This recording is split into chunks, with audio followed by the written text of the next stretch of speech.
Thank you.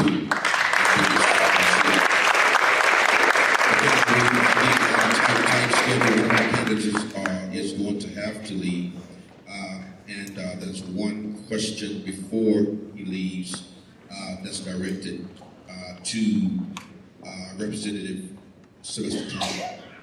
And the question is from Ms. Ruth Randall. You have served as Texas State Representative for 25 years, and yet the neighborhoods in your district continue to struggle with some of the same problems, including poor infrastructure, underfunded schools, high rates of poverty. How will you improve Houston neighborhoods as mayor when we have not seen concrete results in your own neighborhoods in Acres Home? And what specific policy will you champion to ensure neighborhoods like Acres Home, with high poverty, higher than average unemployment, and failing infrastructure, are prioritized for economic development and city services?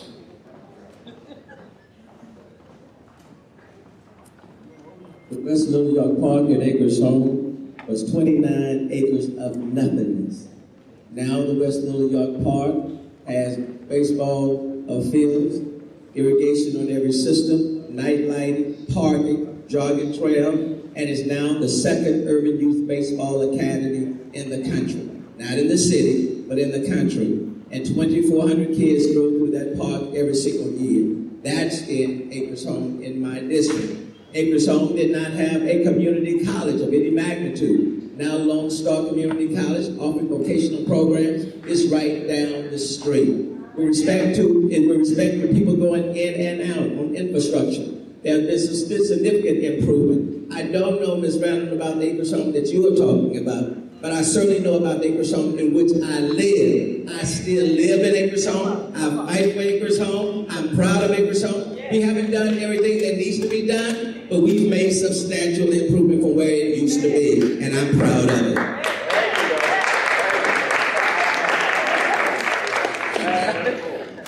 Okay, now this is what we're going to do. We're going to sign it to the phone platform. It's going to be moved to the center of the stage. And we want to give our candidates an opportunity and a chance to close by asking you, the candidates, to commit to our platform or to give us a reason for not signing on to it. We'll give you 2 minutes to wrap up each candidate, and then ask you to sign or ask you to give us a reason for not signing our phone platform. And we will begin with Representative Sylvester Thomas. We want to ask you to close and to sign on to our platform here, the Houston for All, create a path for opportunity, good jobs, neighborhoods of opportunity, immigrants' rights, and sound infrastructure. Yes, sir. Let me also say something else. I'm proud of being a public servant for 26 years. You talked about certain things for low-income people, especially seniors and low-income persons making 25% of the fair poverty level. I afford to keep your electricity bills low. The credit that you receive on your electricity bill from starting now over the next year, every single month, 31% discount on your electricity bill. The Light Up program, I carried that bill and the governor signed it, and I'm proud of that. With respect to working for health care and expanding health care for mental health, I champion the funding for mental health funding. That benefits not only the people in my district, but people across the state of Texas, and I'm very proud of that. With respect to criminal justice reform, the fact that more of your kids will be staying here locally and not be sent off to East Texas and West Texas, I fought for that, and that is taking place locally. So I am very proud of what I've done over the last 26 years, not just as a politician, but as a public servant. And one of the commitments that I made is that I wouldn't leave my area. I still live in the same area in which I was born and raised. I still live at Acres Home. I still go to the same schools and churches and grocery stores at Acres Home. And I'm proud of that. When we go up together. But we're going to stay in the trenches and we're going to keep fighting together.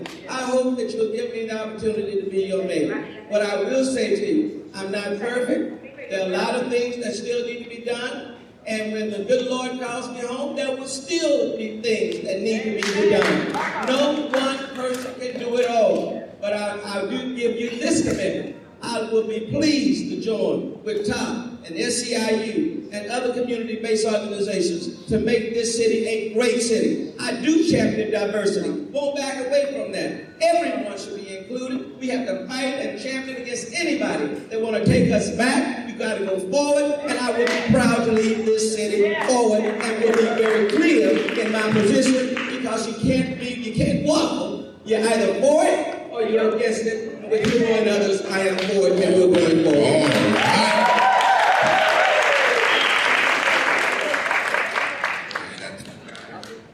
Where did I sign? Right at the bottom there. Right at the bottom. Oh, yes. Oh, this is mine. We also want to ask our candidates if they can remain because we do have other questions for them.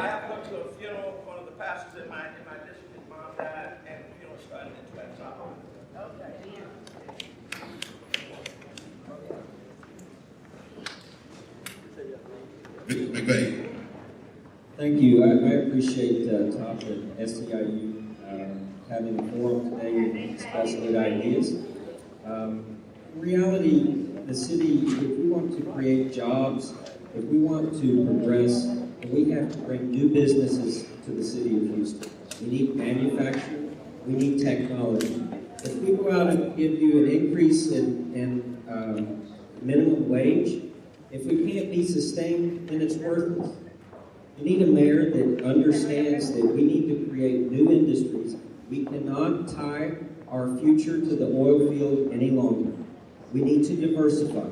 We have the opportunity to bring manufacturing and technology right to the city of Houston. But progress and prosperity does not happen by accident. We must go out and get this. We must go out and recruit businesses to come to the city.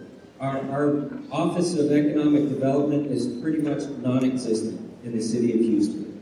380 agreements that are being talked about over and over again is not economic development. It does not create new jobs. It does not create new opportunities. It does not create wealth for you or for the city.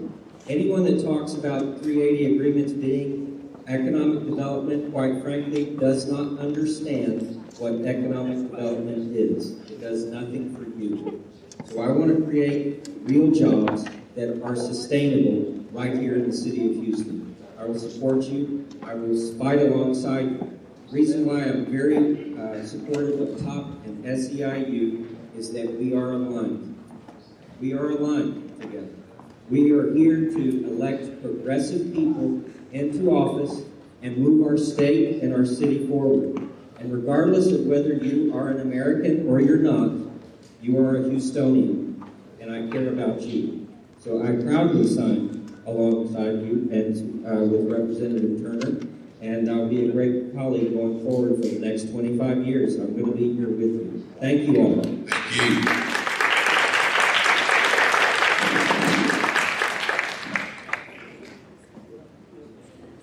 Mr. King.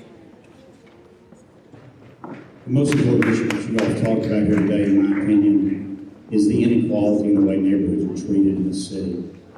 I've traveled in neighborhoods all over. We have 9,000 abandoned houses that need to be torn down in this city.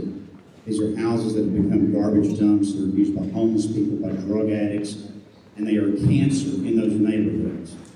And let me tell you what, over in the side of town where I live in Tanglewood, you know how long an abandoned house would last in that neighborhood? Maybe 15 minutes. But I visit those not far from here who've had 6 abandoned houses in the neighborhood for years and cannot get the city to come tear it down because the city says they don't have the money to do it. Yet they've got $120 million to spend on bus lanes and post oak. And I certainly agree with comprehensive immigration reform. Many of you who've read my columns about that know that I've written about that for a long time. But there's one plank in y'all's plan that I absolutely do not agree with, and I will not sign off on, and that's creating a database at City Hall of every person here that does not have a legal immigration status. Folks, I'm sorry, this is the worst idea I have ever heard of. Those records are subject to open records. Do you really want every person who's subject to deportation for their name and address to be in a database at City Hall subject to an open records request? I'm sorry, this is a bad idea and I will not support it. Everything else in your plan I think is good, but I'm telling you that is a bad idea.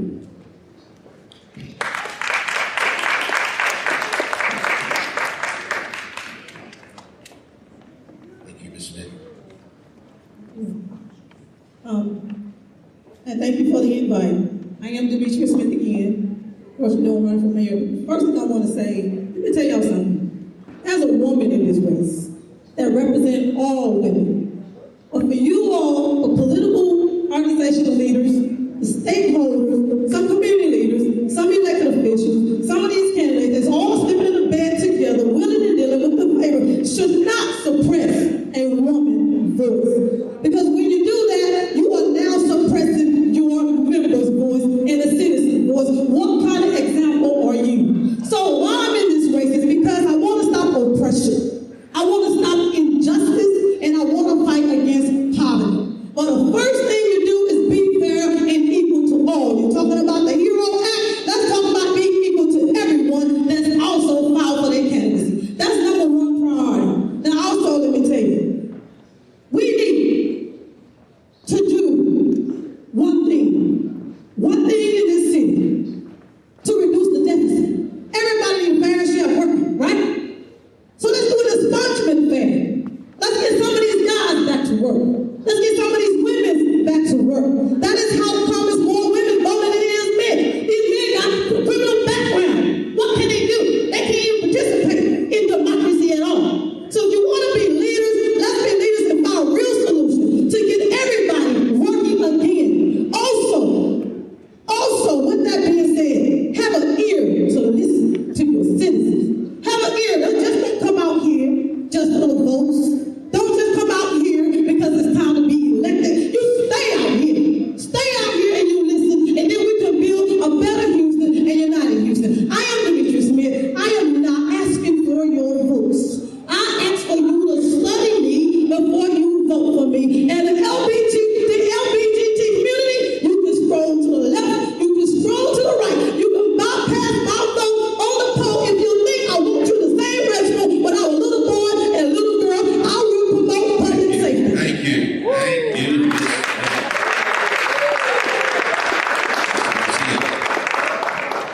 Thank you so much. And again, I want to thank everyone who was involved in today's organized event. It is my honor to be here and to ask for your support. I'm Adrian Garcia, and I want to work for you. I've already been working for you for 35 years as a policeman, as a member of Houston City Council, where I was the chair of Public Safety Committee, where I was the chair of the Minority Women Business Enterprise Committee, where I worked on drainage and flooding, where I worked on fiscal affairs, where I was your mayor pro tem, then most recently where I was your sheriff, and transformed, led, and managed an organization into the 21st century.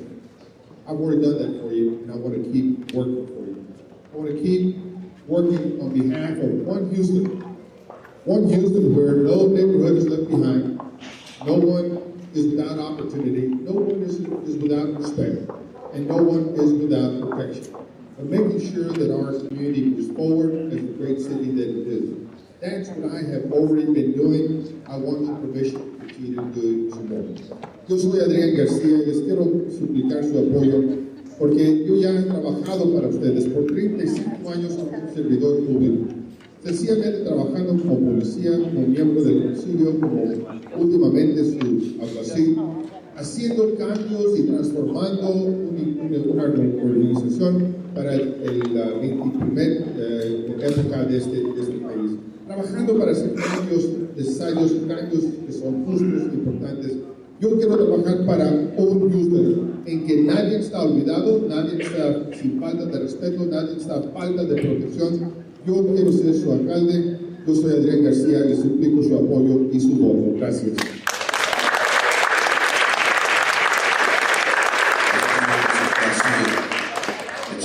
Garcia, do you endorse top Sí, SEU? yes. All right. Thank you, sir. And thank you, ma'am. Thank each of you. Listen, I have so many questions that have come up to this podium, and I'm sure that there are others that are coming forth that you may have. Lift up your questions. We're not going to be able to get to all of them. We are going to ask our candidates if they can just give us a few more minutes for a few questions that's some concerns that are out there, and maybe we can be satisfied with some of the answers. One particular question that is addressed to you, Mr. Garcia, says that the city of Houston provides almost 80% of inmates to county jails. Would you, as mayor, advocate to abolish 28 FG and secure communities? The programs that are being sent over to, or the inmates are being sent over to the county jail. All of us, we are arrested right here, all the four of us here. Every one of us goes through all systems and every one is secure. I just mean, si todos los reos que vienen de la cárcel de la ciudad de Houston van a la cárcel del condado, y a través de los sistemas de seguridad, unidades seguras y el 287G, si toda este foro aquí, estas 4 personas llegan a ser arrestados, todos vamos a ser revisados igualmente, no solamente yo. Entonces, es un modo para estar seguro que estamos revisando a todas las personas que han cometido un delito serio, solamente un delito serio, no por una persona que pasó un semáforo, algo, pero personas que están cometiendo ofensas serias, solamente. All right, thank you.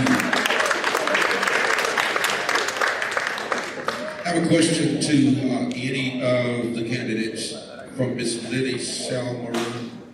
And her question is it possible to have a valid ID for immigrants? Anybody? The question about having a valid ID, I think it is a good idea. I was working on it as your sheriff. Bill is correct. There is some challenges with that. But working with this CIU and working with TOP, to give you the confidence of what that ID program would be is something that I would do. I wanted to make sure that that happened so that people would have something standard. Because we know that when you have a matricula, some countries have matriculas, some do not. And then, so it's important to have a standard ID that people will know that you have been checked, you don't have any outstanding warrants, and that you're part of the community. I think it's a good idea, and I would work to implement that. La cuestión de la tarjeta de inmigración o de tarjeta de ID, eso es algo que es importante para la ciudad de Houston, eso es algo que yo estaba trabajando para implementar como su alguacil, y yo creo que es importante. Obviamente sí hay ciertos riesgos y ciertos aspectos que son técnicos, pero yo creo que eso es algo importante para hacer, para que los países que no tienen matrículas, que al menos la persona llegue a tener un ID, que todo el mundo llegue a saber, todos los policías lleguen a saber que es de la ciudad de Houston y ya han pasado por ciertos requisitos. Gracias.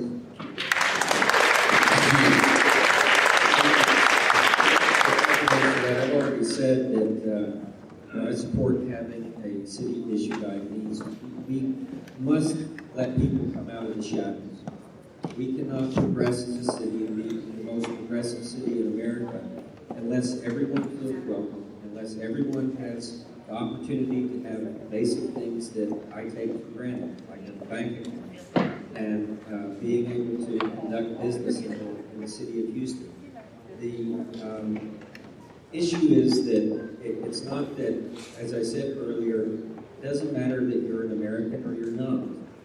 It's that you're a Houstonian, and you're here inside the city of Houston, and I'll fight to make sure that you feel welcome, that you can conduct business, that you can be just like everyone else. I want this city to be a welcoming city, and we cannot be welcoming unless everyone feels welcome, quite frankly. And as far as border security, I mean, this is coming up.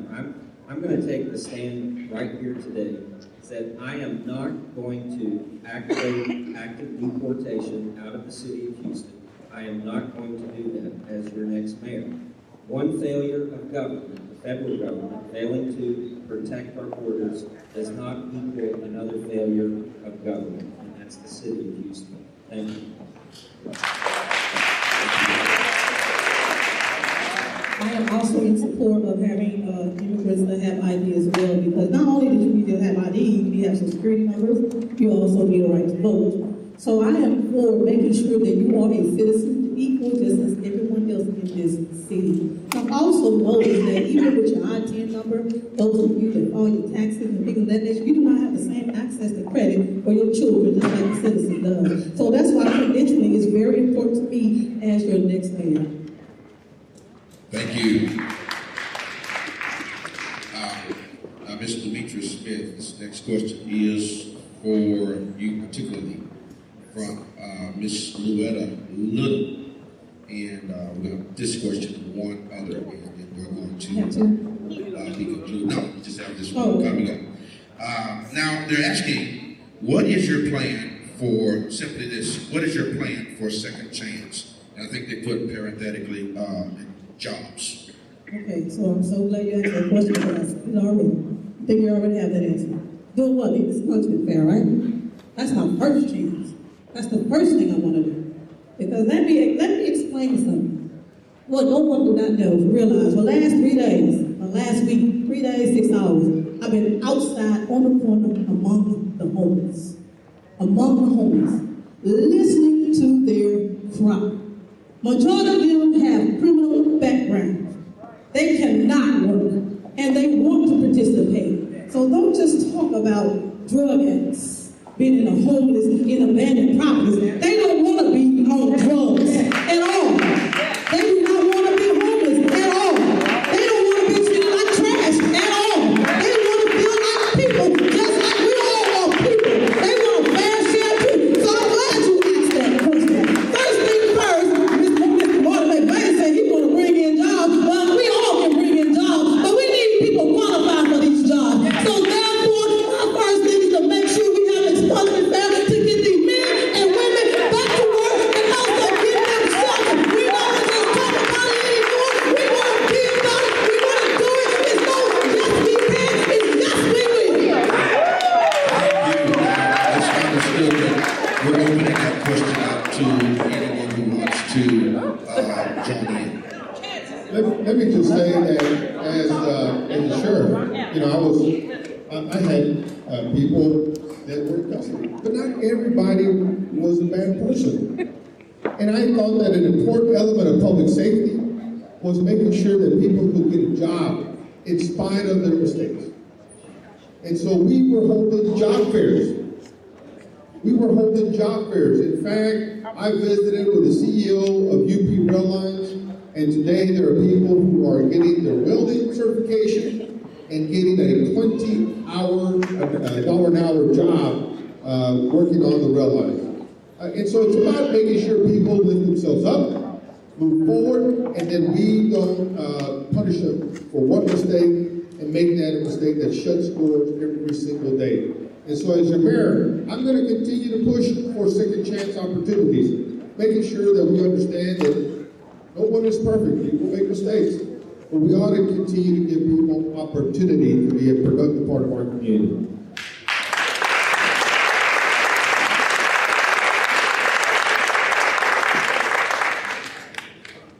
One of the first columns I wrote for some Chronicle was one that was entitled Mark Cain. Basically, it describes how every sentence today is a life sentence. Once you have a conviction, especially as a felony, you cannot get a decent job, you cannot rent an apartment, you cannot get a license to be a barber or a jillion other things that you're foreclosed. In my faith tradition, I'm a Methodist, we have a restorative justice ministry. And Christianity is all about forgiveness and giving people a second chance. And we have a criminal justice system that does not recognize that tradition, and it's wrong. And it's especially wrong because so much of our criminal justice system deals with people that have an addiction or a mental health problem. And, you know, in the 30 or 40 years ago, we basically closed all our state mental hospitals all over the country. And this was supposed to be reformed. And what we did was we put those people on the streets and we put them on jails. And the homeless people that you see on the streets, 70 to 80% of them will have a significant mental health problem. Now, the city has a little bit of an impact in this area. It's frankly more of a federal and state issue. But I'll tell you something they did over in San Antonio. They created a place called Haven for Hope. And it's about a 15 or 20 acre campus. Let me finish this.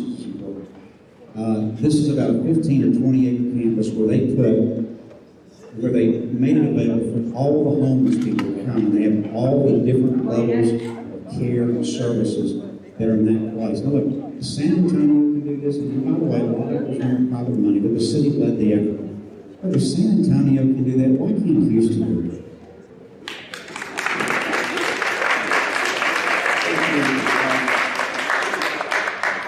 This is on the criminal justice issue of second chances. Certainly, I believe everyone gets an opportunity to have a second chance. But what we're really talking about as a society, as Houstonians, is to give people second, third, fifth, 15, 20, and 25 chances.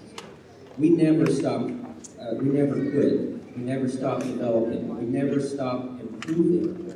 And that means that people try and they fail, but they don't quit. And that's the difference between success and failure, is that people don't quit. So I will always be there to help people that can't help themselves, but people that can help themselves should help themselves first. And I want to give them every opportunity to do that. And, you know, when people, none of us are exempt from failure. None of us are exempt from hitting rock bottom. And as a businessman and a business leader, I recognize that myself. And I've hit rock bottom before. But what I realized when I hit rock bottom was that God was the rock. God was my rock. And I was able to recover. I was able to recover, and I want to make sure that everyone has the same opportunities that I have, that everyone feels welcome in this city, that your leaders are fighting for you. And then the question that was asked earlier, what's the plan to victory? For me, it's meeting you. I intend to walk with you, the talk. My tennis shoes are ready. I'm ready to walk with you. I'm ready to meet people of this city. Thank you. I'm ready to make a difference. Thank you.